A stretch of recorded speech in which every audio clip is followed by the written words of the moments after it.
Today, we are doing my top 10 quarterbacks in the NFL heading into next season.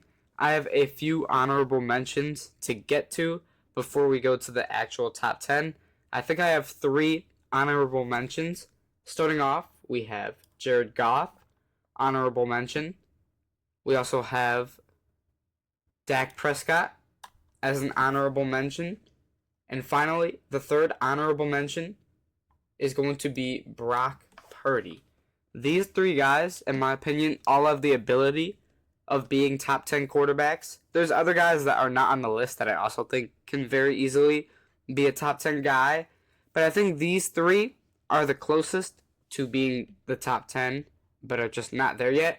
I think the same thing with Jordan Love.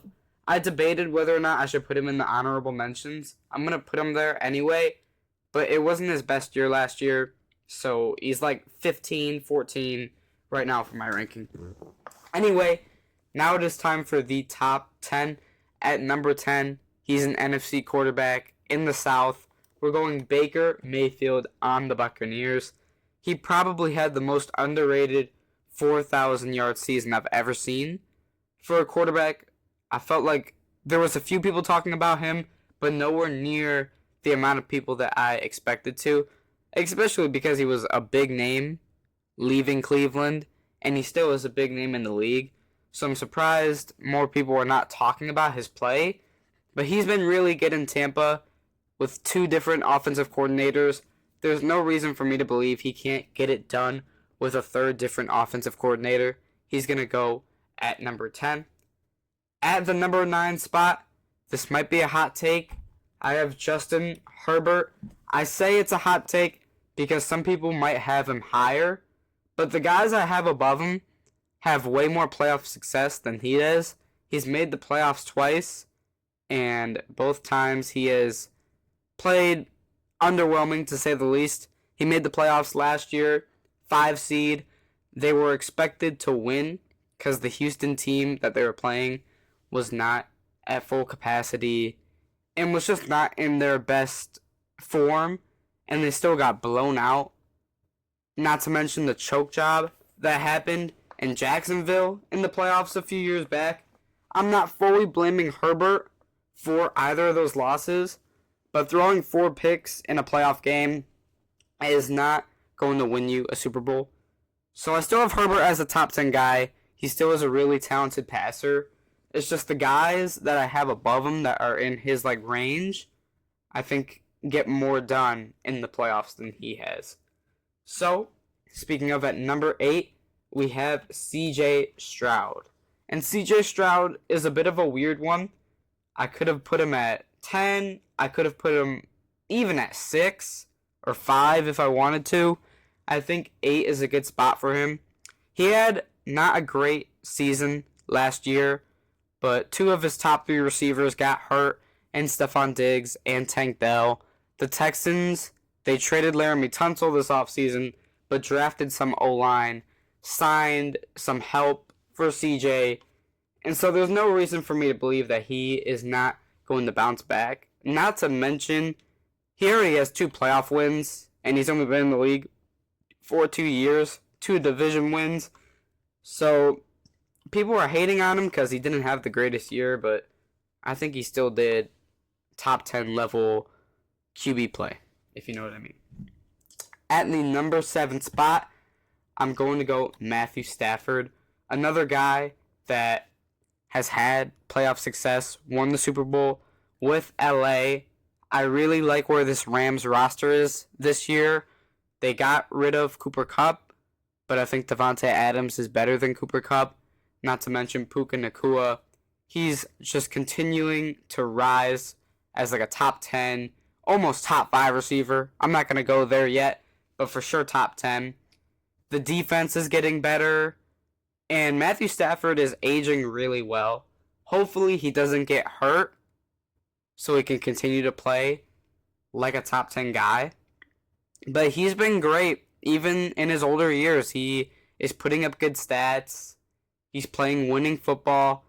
And they were the closest team to beating the Super Bowl champion Eagles. And so now that this roster is better, in my opinion, than last year's roster, no reason why they won't be able to run it back. At the number 6 spot, young guy here. We're going Jayden Daniels. This is also another controversial one. Some people would have him down at 10 or 9. I think he did enough last year alone to prove he should be the 6th best QB in the league. It feels similar to what CJ Stroud did last year, but I just feel like Jayden Daniels making the conference championship game, the poise he showed in the playoffs and throughout the regular season, and just his ability to make plays, I think that is enough for me to put him at 6. Obviously, making the NFC Championship game is really impressive as a rookie with a team that was not supposed to be anywhere near that game. I don't think he has a sophomore slump. I can't, say he will have a sophomore slump because CJ Stroud did. They are common, but I do think Jayden Daniels, with Deebo Samuel now, is able to get past that. At the number 5 spot, the Super Bowl champion, Jalen Hurts. It feels like Jalen Hurts is like the set in stone 5th best QB in the league, which I think is properly rating him. I don't think he's better than the big 4 quarterbacks, which we're going to get to after him. But I don't think he's weaker than any other QB in the league besides those 4. He just won the Super Bowl.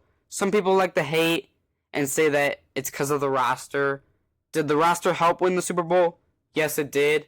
But Mahomes wins championships because his defense is great too. It happened with Brady.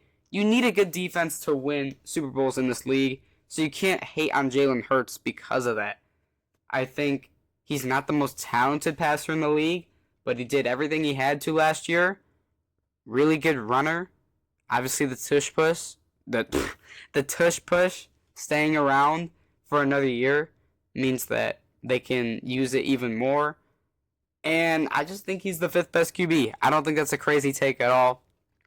But now it's time for the top 4 quarterbacks. You know what 4 I'm going to say. Lamar, Joe, Josh, and Mahomes. The question is, where do I rank each of them? I think I'm going to start at number 4 with Patrick Mahomes. Mahomes is awkward to rank because the past few seasons he hasn't been putting up great statistical numbers. There was comparisons of him to average, sometimes even below average quarterbacks that are outperforming him. They were winning a lot of lucky games last year, a lot of last second games, but he has 3 Super Bowls to his name, multiple MVPs, multiple Super Bowl MVPs. He's Patrick Mahomes. How can you not put him at least in the top 5? I just think the 3 guys ahead of him are better right now. I think Mahomes can easily come out this year and play like the best quarterback in the league. He's getting Rashee Rice back. He has Xavier Worthy. Still have Marquise Brown, I think. And so I think the Chiefs will be right back to where they were last year. And Mahomes, hopefully, has a bounce back in terms of his stats. For the top 3, I am putting the MVP Josh Allen at number 3. People are going to have him at number 1. I understand if you do. I've never been the biggest Josh Allen guy because he always turned the ball over. And this season, he didn't really turn the ball over much. So you can't really say he does that anymore when he didn't last year. Won the MVP. He's obviously great. He's my 3rd best QB in the league. I'm not saying he's bad. I just think I'd rather have Lamar or Joe Burrow. I think those 2 are the 2 best QBs in the league. And in terms of where they will rank, we're going to find out right now. So I'm going to talk about Lamar and Joe Burrow before I put them in the ranking. Just contrast them. Obviously, Lamar, 2 more MVPs, is known for not being a playoff riser. People like to say he chokes in the playoffs. I think that's unfair. I just don't think he's been the best playoff riser so far. Joe Burrow, on the other hand, he's known for his pocket presence, his ability to make great throws. He gets it done in the playoffs. He hasn't won a Super Bowl yet, but out of the top 4 quarterbacks besides Mahomes, he has had the closest success to winning a Super Bowl because Lamar and Josh have not made it there yet. Burrow has. And so with all that being said, I'm going to put Lamar Jackson at number 1 and Joe Burrow at number 2. Last season, Joe Burrow was my MVP. If the Bengals made the playoffs, I think no doubt Burrow wins the MVP. He had the best statistical season out of any QB. I don't think that's a crazy take at all. Lamar, on the other hand, is probably the most efficient quarterback in the league. Rarely turns the ball over. And you could go either way. With this top 4, you could go either way. But I just think Lamar, his ability to get it done on the ground, as well as never really turning the ball over, multiple MVPs, makes me go with him as number 1. So, thank you guys for watching. I hope you enjoyed. Make sure to drop a like, subscribe if you're new, and I'll see you guys in the next one. Peace.